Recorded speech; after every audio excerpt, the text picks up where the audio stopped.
logarithmic function. So these first two sections dealt with exponential form. Okay, the logarithmic function, the general form looks like the following. So it's log a of x. That's kind of the wording of it. Okay, so y equals log a of x. Okay, so this is the log form. And now, this is only true if the following relationship works. Okay? If you take this log base a of x, okay? So you'll hear me refer to this as a base, and one of the main reasons is it allows you to be able to transfer or convert back and forth between the log form and the exponential form. And so just like all the other operations that you guys have dealt with, the exponential form has an inverse. And so addition, what is the inverse of addition? Subtraction, right? The additive inverse is the opposite. What's the inverse of multiplication? Division, right? The multiplicative inverse is a reciprocal, which is also division. And for exponential forms, the logarithm is the inverse. Okay? And so if you look at this log, this form of a log, you can convert it directly back into an exponential form where this base is the base of an exponent. You'll take it to the power of whatever it's set equal to, and that's going to equal whatever is inside your log. And so this is the exponential form.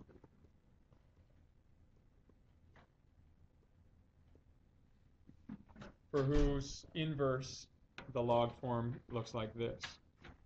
Okay, so there's a couple things that you are going to need to be able to do. The first is to convert from a log to an exponent. And so if I gave you something that looked like this, log 5 of 125 is equal to 3. So if I give you this full statement, and I ask you to convert this into its exponential form, the way that you're going to do that is you use this kind of cyclical pattern here.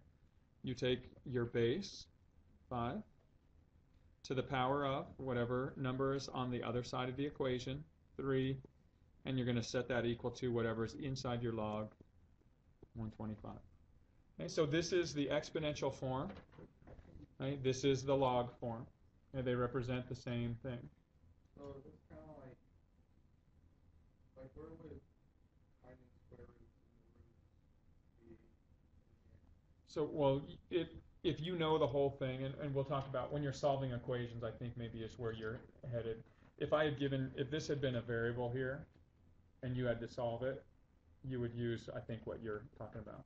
Let me kind of go through this, and then if it addresses it, it should answer the question, and if not, I'll reattempt to answer it.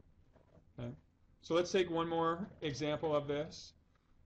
Okay, let's say you take log base 100 of 10 is equal to 1/2, and I ask you to find the exponential form of this. I want you just to see if you can use this pattern and figure what that would be.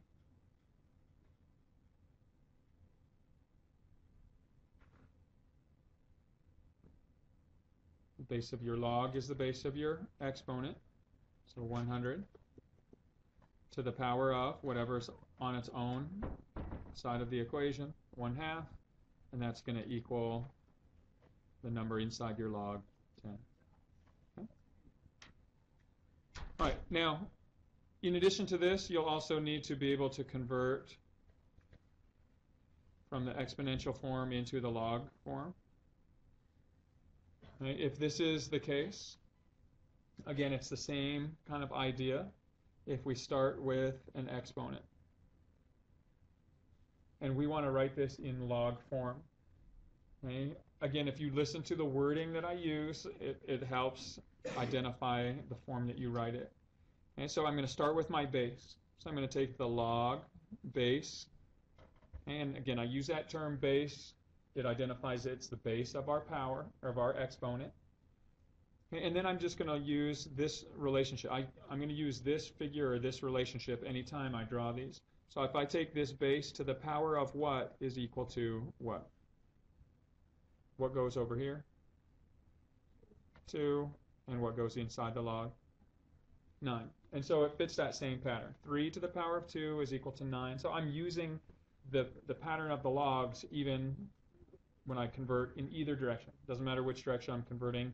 That's kind of the interpretation I use. Okay, so what if I take 8 to the 1/3 is equal to 2? And see if you can write the log form of that, please.